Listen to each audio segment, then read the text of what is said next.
Hey guys, welcome to this channel. तो आप सभी को पता चल गया होगा कि डुएट का जो एनटीए ने डुएट के डेट्स कंडक्ट कर दिए हैं, ठीक है। मतलब ड्यू एंट्रेंस एग्जाम के डेट्स कंडक्ट कर दिए हैं। एंड बेसिकली हम इस वीडियो में बीएलईडी को ही फोकस करेंगे कि बीएलईडी का एग्ज़ाम कब है, कौन सी डेट को है, कौन सी टाइम का है। Okay, so 26, 27, 28, 29, 30 September sorry and 1 October, ये सारी डेट्स हैं। इन डेट्स में ही डुएट के एग्जामिनेशन होंगे, basically UG, PG, MPhil and PhD के लिए, ठीक है। अब जो टेस्ट है वो कंप्यूटर बेस्ड टेस्ट होगा, ठीक है। एंड जो भी कैंडिडेट, दूसरी बात कि तीसरी बात आई गेस हाँ, तो तीसरी बात ये कि जो भी कैंडिडेट्स इस टेस्ट में अपीयर हो रहे हैं उन्हें मतलब उन्हें चाहिए कि मतलब डुएट 2021 के इन्फॉर्मेशन बुलेटिन को पढ़ना ही पढ़ना है, जो हम इस वीडियो में उसको भी डिस्कस करेंगे, ठीक है। इन्फॉर्मेशन बुलेटिन भी पढ़ेंगे, ओके। और बाद में जब एडमिट कार्ड आएगा तो आपको इस वेबसाइट के थ्रू आप उसे डाउनलोड कर सकते हैं www.nta.ac.in में। और कैंडिडेट्स और उनके पेरेंट्स को एडवाइस किया जाता है कि वो एनटीए एंड डीयू वेबसाइट्स को विजिट करते रहे बार बार, ताकि कोई भी लेटेस्ट अपडेट आए तो उन्हें पता चल जाए, ठीक है। और किसी भी क्वेरी के लिए, क्लासिफिकेशन, जो भी कुछ प्रॉब्लम है तो आप इस नंबर पर डायल कर सकते हैं, ओके। ये तो भाई लेटर था। अब हम यहाँ पे देखते हैं कौन सी तारीख को हमारा बीएलईडी है। देखो यहाँ आएगा, this is BLED only for female students. तो ये आपका जो है एग्ज़ाम 30 सितंबर को है 2021, ऑब्वियसली इसी मंथ है। एंड टाइम कब है? 12:30 टू 2:30 PM के बीच में होगा। बीच में क्या, 2 घंटे का पेपर होता है, तो 12:30 टू 2:30 तक आपका पेपर होगा 30 सितंबर को। ये रहा BLED, राइट। तो ये तो इसमें कोर्सेज है। अगर आपको इसको PDF चाहिए तो मैं आपको दे दूँगी, वैसे ये आपको NTA के साइट में मिल जाएगा, राइट। तो फाइनली ये हमारा इन्फॉर्मेशन बुलेटिन है दिल्ली यूनिवर्सिटी एंट्रेंस एग्जाम के लिए। वो भी बेसिकली हम यूजी का देखेंगे, क्योंकि हमें तो BLED के बारे में बात करना है हमें, राइट। ओके, अब ये इन्फॉर्मेशन बुलेटिन की बात करें, ये एनटीए के बारे में है। ये आपको पढ़ना चाहते हैं तो वीडियो पॉज करके पढ़ सकते हैं। अबाउट द एग्जामिनेशन, यानी कि ये कोर्सेज है, यूजी कोर्सेज है जिनके एग्जाम्स होंगे। यहाँ पे देखो 5th नंबर पे BLED भी है। स्कीम ऑफ एग्जामिनेशन देखे तो mode of examination computer based test होगा। ड्यूरेशन 2 आवर्स का, 2 घंटे का एग्जाम होगा। मल्टीपल चॉइस क्वेश्चन होंगे, टोटल 100 क्वेश्चन होंगे, ठीक है। पिछले वीडियो में हमने देखा था जिस साइट से हम बता रहे थे, तो उसमें एक में 120 क्वेश्चन लिखे थे, एक में 100 लिखे थे। तो अब कंफर्म हो गया बिल्कुल, टोटल नंबर ऑफ क्वेश्चन 100 होंगे, ठीक है। और एक करेक्ट रिस्पॉन्स पे आपको 4 मार्क्स मिलेंगे, यानी कि टोटल 400 मार्क्स का होगा, राइट। 100 क्वेश्चन है, हर सही आंसर का 4 मार्क्स मिलेंगे, तो यानी कि टोटल 400 मार्क्स का आपका पेपर होगा, जिसमें से आप हर करेक्ट रिस्पॉन्स पे 4 मार्क्स मिलेगा और हर इनकरेक्ट रिस्पॉन्स पे 1 मार्क्स डिडक्ट होगा, नेगेटिव मार्किंग होगी, राइट। और मीडियम ऑफ पेपर की बात करें तो इंग्लिश ही होगा, और लैंग्वेज कोर्स में एक्सेप्शन हो सकता है, लाइक हिंदी वगैरह में। और ये सारी चीज़ें जो है नेचर ऑफ सब्जेक्ट पे वेरी भी करता है, may vary in certain subjects depending upon the nature of the subject, ठीक है। अब टेस्ट का सिलेबस क्या है भाई, देखो इसमें साफ साफ लिखा है कि जो डुएट एंट्रेंस टेस्ट का क्वेश्चन पेपर है अंडर ग्रेजुएट्स के लिए, वो जो है DU के साइट में जो सिलेबस प्रेस्क्राइब्ड है उसी के बेस्ड होगा क्वेश्चन पेपर। तो हमने तो देख ही लिया है BLED का सिलेबस क्या है। English, Hindi, social science, mathematics, ये सारी चीज़ें अप टू 10th क्लास तक होगी, राइट। अब अगर ब्रीफ एडवाइजरी रिगार्डिंग कोविड-19 पैंडेमिक के बारे में बात करें, तो मतलब एग्जामिनेशन वेन्यू में कैंडिडेट्स को क्या क्या चीज़ें लाना अलाउड है उसके बारे में सबसे पहले इंपॉर्टेंट चीज़ वो है हमारी एडमिट कार्ड। एडमिट कार्ड के बिना आप एग्जाम नहीं दे सकते हैं। एडमिट कार्ड लाना है सेल्फ डिक्लेरेशन के साथ, जो कि आप NTA वेबसाइट से डाउनलोड कर सकते हैं। एक A4 साइज़ पेपर पे क्लियर प्रिंट आउट होना चाहिए एडमिट कार्ड का, जो कि ड्यूली फिल्ड इन होना चाहिए, मतलब इसमें जो भी इन्फॉर्मेशन भरने वाली है वो आपको भर लेना है। एक simple transparent ball point pen होगा। एडिशनल फोटोग्राफ चाहिए, जो कि आप अटेंडेंस शीट में आपको पेस्ट करना होता है, एक additional photograph. And personal hand sanitizer, personal transparent water बोतल, ID प्रूफ के तौर पे आप आधार कार्ड ले सकते हैं, पैन कार्ड वगैरह। आधार कार्ड, पैन कार्ड हो गया ना, ये सारी चीज़ें, इनमें से कोई भी एक चीज़ ले सकते हैं अगर आप। एंड लास्ट बात कि अगर आप डायबिटिक पेशेंट है, कैंडिडेट है, तो आप शुगर टैबलेट्स, फ्रूट्स लाइक बनाना, एप्पल, ऑरेंज, ये सारी चीज़ें लेकर आ सकते हैं, ओके। रिजर्वेशन पॉलिसी में कुछ खास नहीं है कि रिजर्वेशन पॉलिसी जो है वो तो DU के द्वारा ही डिसाइड होगी, ठीक है। और ये सारी चीज़ें तो बेंचमार्क डिसेबिलिटीज़ के लिए है, PWBD कैंडिडेट्स के लिए। अगर आप ये पढ़ना चाहते हैं तो पढ़ सकते हैं। एग्जामिनेशन सिटीज़, ये सारी सिटीज़ है, टोटल 27 सिटीज़ है जहाँ पे आपका मतलब एग्जामिनेशन सेंटर्स हो सकते हैं। यहाँ पे आपने फॉर्म भरते वक्त भी आपने 3 ऑप्शंस मिलते हैं आपको कि यहाँ आप 3 ऑप्शंस मिलते हैं ना सेंटर्स सेलेक्ट करने के लिए, तो उसमें से ही आपको कोई ना कोई एक मिलेगा, ठीक है। बाकी हम देख लें कि अगर एक बार आपका एग्जामिनेशन सेंटर आ जाता है तो आप उसे चेंज नहीं करवा सकते, यही चीज़ लिखा है। और ये भी बोला है, please check the admit card carefully for your name, subject group, date of birth, gender, examination centre name, city category and etcetera. मतलब एडमिट कार्ड रिलीज होने के बाद उसमें एडमिट कार्ड में लिखी सारी इन्फॉर्मेशन को आपको एक बार रीचेक करना है कि सब कुछ ठीक है या नहीं ठीक है।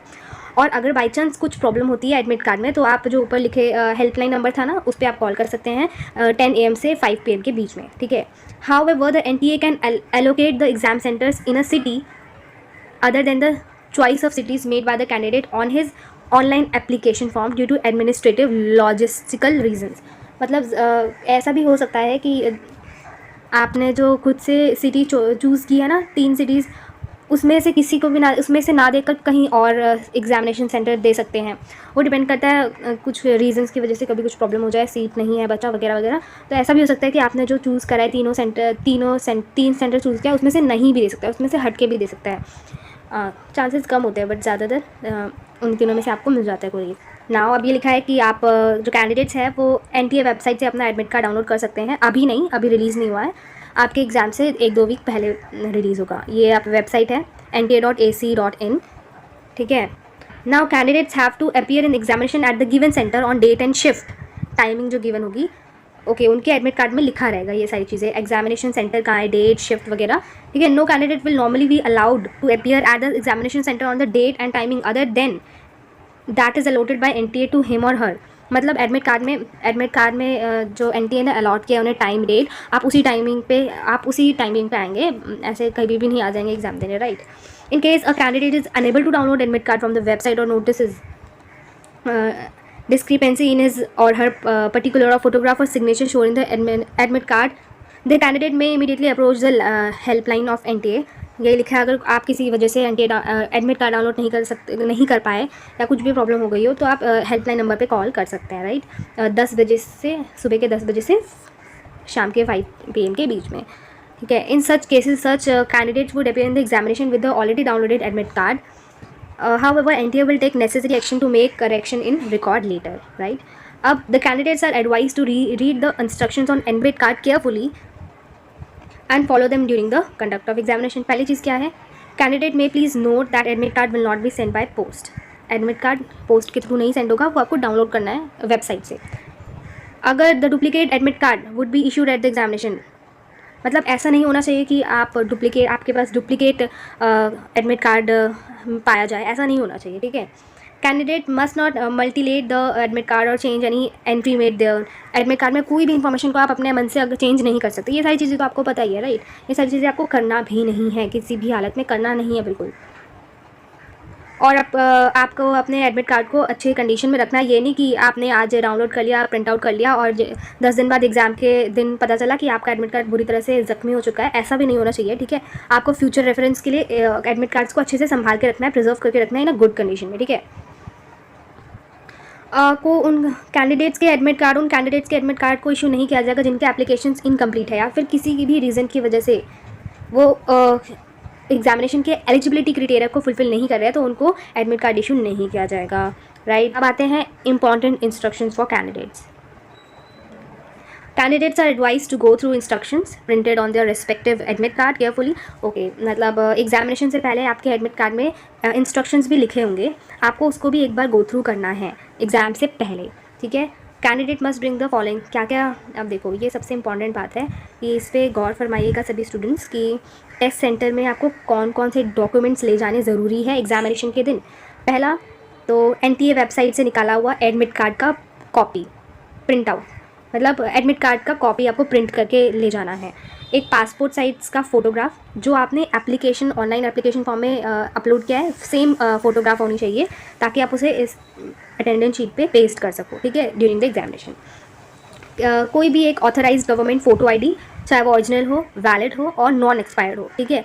चाहे वो पैन कार्ड हो सकता है, ड्राइविंग लाइसेंस हो सकता है, वोटर ID कार्ड हो सकता है, passport, Aadhaar card, Aadhaar enrolment number, ration card with photograph होना चाहिए, ठीक है। अब यहाँ जाओ, कैंडिडेट्स को कोई भी बैगेज कैरी करके लाना अलाउ नहीं है एग्जामिनेशन सेंटर के अंदर, ठीक है। अगर कुछ चोरी हो जाता है बाई चांस तो इसके लिए NTA रिस्पॉन्सिबल नहीं होगी, ठीक है। 2 घंटे पहले जब एग्ज़ाम है, हो सके तो 2 घंटे पहले आपको रिपोर्ट कर जाना है एग्जामिनेशन सेंटर पे। ये इसलिए ताकि आप टाइम पे पहुंच सको, क्योंकि आप पहली बार उस जगह जाओगे तो आपको कम से कम टाइम से थोड़ा पहले ही पहुंचने की कोशिश करना है। हड़बड़ में पहुंचोगे तो फिर एग्ज़ाम भी अच्छा नहीं जाएगा, नर्वस रहोगे वगैरह वगैरह जो भी है। Registration desk at the exam centre will close 60 minutes prior to the examination. Examination से 1 घंटे पहले ही रजिस्ट्रेशन डेस्क जो है एग्ज़ाम सेंटर का वो बंद हो जाएगा। तो candidate shall not be permitted to enter the examination centre after 7 AM in the first session. जो फर्स्ट सेशन है उसमें आप 7 AM के बाद एंटर नहीं कर पाएंगे। जो सेकेंड सेशन है, सेकेंड सेशन कब है?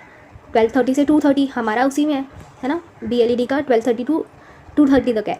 तो इस केस में सेकेंड सेशन में आपको 11:30 से पहले आना है, यानी कि 11:30 के बाद आप एग्ज़ाम देने नहीं एंटर कर सकते। आपको एंटर नहीं करने दिया जाएगा। थर्ड सेशन में आपको 4 बजे के बाद एंटर करने नहीं दिया जाएगा। तो याद रखना है 11:30 बजे से पहले पहुंचना है, right. The candidate must show on demand the admit card, ठीक है। एग्जामिनेशन रूम या हॉल में एंट्री के लिए आपको एडमिट कार्ड दिखाना ही दिखाना है। The candidate who does not possess the valid admit card, अगर वैलिड एडमिट कार्ड नहीं होगा तो आपको एग्जामिनेशन सेंटर में एंटर करने नहीं दिया जाएगा। ओके, ये बात तो मैंने आपको पहले भी बता दी थी कि कैंडिडेट्स को रेलेवेंट इंस्ट्रक्शंस अच्छे से फॉलो करना है, जो कि इन्फॉर्मेशन बुलेटिन में गिवन होगा और एडमिट कार्ड में भी गिवन होगा during the conduct of examination, ठीक है। अगर कैंडिडेट टाइम पर रिपोर्ट नहीं कर पाता है किसी भी रीज़न की वजह से, like traffic jam, train, bus delay, तो they are likely to miss some general instruction to be, ठीक है। जो एग्ज़ाम से 10 मिनट पहले, 15 मिनट पहले, आधे घंटे पहले जो जनरल इंस्ट्रक्शंस दिए जाते हैं वो मिस कर देंगे और इसके लिए NTA रिस्पॉन्सिबल नहीं होगा, right. Candidate should take the seat immediately. Examination hall खुलते ही आपको अपनी सीट इमीडिएटली ले लेना है। जो आपका सीट अलॉट किया जाएगा वो आपको वहाँ पे बैठना है और वहीं बैठना है जहाँ पे आपको एलोकेट किया जाएगा सीट, यानी कहीं जहाँ मर्जी के आप बैठ जाओगे नहीं, आपको टीचर सीट अलॉट करेगा, आपको वहीं बैठना है। Any candidate found to have change room और seat other than allotted would be considered as case of unfair means practice, ठीक है। अगर जहाँ पे लोग आपको वहाँ पे आप नहीं बैठे, उस रूम में नहीं बैठे, उस सीट में नहीं बैठे, तो ये अनफेयर मीन्स प्रैक्टिस में आ जाएगा और इवन जो कैंडिडेट है उसको कैंसिल भी किया जा सकता है, आपके एग्ज़ाम को नहीं माना जाएगा। नाउ ये मेन पॉइंट जो है, हम आते हैं मेन पॉइंट पे कि the candidates should ensure that the question paper available on the computer is as per the course और सब्जेक्ट जो आपने लिया है उसके हिसाब से ही होगा। अगर इन केस जो क्वेश्चन पेपर्स पे सब्जेक्ट है वो आपका नहीं है, जो आपको देना था वो नहीं है, तो आप इन्विजिलेटर को तुरंत इमीडिएटली बता सकते हैं ये वाली बात, ठीक है। अब देखो ये सारी चीज़ें आप पढ़ सकते हो, जो मेन था मैंने बता दिया। यहाँ पे देख लो 18th पॉइंट पे कि कैंडिडेट को अटेंडेंस शीट पे अपना साइन और फोटोग्राफ पेस्ट करना ही करना है अप्रोप्रिएट प्लेस पे, राइट। बाकी चीज़ें आप पढ़ सकते हो, मैंने जो मेन था बता दिया। प्रोहिबिटेड मटेरियल्स देख लो, ये भी इंपॉर्टेंट है कि कैंडिडेट्स को क्या क्या चीज़ें अलाउ नहीं है ले जाना, ठीक है। पहले तो कोई भी टेक्सचुअल मटेरियल, किताबें, कॉपी, ये सारी चीज़ें अंदर नहीं ले जा सकते, ना ही कैलकुलेटर, कोई डॉक्यूमेंट नहीं ले जा सकते, स्लाइड्स रूल नहीं ले जा सकते, मतलब स्केल्स वगैरह, log table, electronic watches allow नहीं है जिसमें, क्योंकि उसमें कैलकुलेटर वगैरह भी होता है, कोई गैजेट्स वगैरह, बिट्स ऑफ पेपर अलाउ नहीं है, मोबाइल फ़ोन अलाउ नहीं है, ब्लूटूथ डिवाइसेस अलाउ नहीं है, पेजेस या किसी भी तरह के इलेक्ट्रॉनिक गैजेट्स डिवाइस ये सब अलाउ नहीं है। और अगर एग्ज़ाम के वक्त कोई कैंडिडेट ऐसा करते हुए पकड़ा जाता है कि उसके पास कोई भी गैजेट है, कोई भी मटेरियल है, जो चीज़ अलाउ नहीं है, वो पकड़ा जाता है, तो उससे उसका जो है एग्ज़ाम कैंसिलेशन के तौर पे माना जाएगा कि वो उसने कोई एग्ज़ाम नहीं दिया, ऐसा माना जाएगा। Cancellation of the current examination हो जाएगा भाई, ठीक है। स्मोकिंग, च्युइंग गुटखा, स्पिटिंग, ये सारी चीज़ें रूम में एग्जामिनेशन रूम हॉल में अलाउ नहीं है और ये सब सारी चीज़ें करना भी नहीं है, right. Pencil box, hand bag, purse, किसी भी तरह का पेपर, स्टेशनरी, ई table, snacks, tea, coffee, cold drink, water, mobile phones, camera, calculator, tape recorder, किसी भी तरह का मेटालिक आइटम जो है वो अलाउ नहीं है एग्जामिनेशन रूम या एग्जामिनेशन हॉल में। अब बॉटल यहाँ से कैसे आ गया? तो बॉटल आपको मैंने बताया ट्रांसपेरेंट बॉटल अलाउ है ओनली, मेटल वगैरह का बॉटल अलाउ नहीं है, ठीक है। ट्रांसपेरेंट बॉटल होगा, ट्रांसपेरेंट पेन होगा, मेटल का यानी कोई भी स्टाइलिश पेन ले आओ तो वो अलाउ नहीं करेंगे, वो आपको आपसे छीन लिया जाएगा, राइट। अब भाई कंप्यूटर बेस्ड टेस्ट का प्रोसीजर क्या है ये सब भाई आप पढ़ लेना, ठीक है। ये यार जो मेन था मैंने बता दिया कि ये सारी चीज़ें ये है कि आपको कंप्यूटर स्क्रीन पे जो क्वेश्चन टेस्ट होगा उसमें इंस्ट्रक्शंस हैं, ठीक है। और देखो रफ़ वर्क के लिए जो सेंटर से ही आपको रफ़ शीट्स मिलेगा, ठीक है, तो उसकी टेंशन नहीं लेना कि कॉपी लेने दिया नहीं जा रहा तो हम कैसे करेंगे कैलकुलेशन वगैरह कुछ भी है, तो वो आपको सेंटर से रफ़ शीट्स से प्रोवाइड करेंगे। ये सारी चीज़ें हैं कि आपको कैसे और परसेंटाइल कैसे कैलकुलेट कर सकते हैं। तो ये सारी चीज़ें मैं आपको अगली वीडियो में बताऊंगी, बाद में बताऊंगी, पहले हम एग्ज़ाम देते हैं ना। तो यहाँ तक वीडियो देखने के लिए बहुत बहुत थैंक यू। अगर आपको हेल्पफुल लगती है तो प्लीज़ लाइक करें, कोई भी क्वेरी हो तो कमेंट करके बताएं, एंड चैनल को सब्सक्राइब करना ना भूलें। Thank you.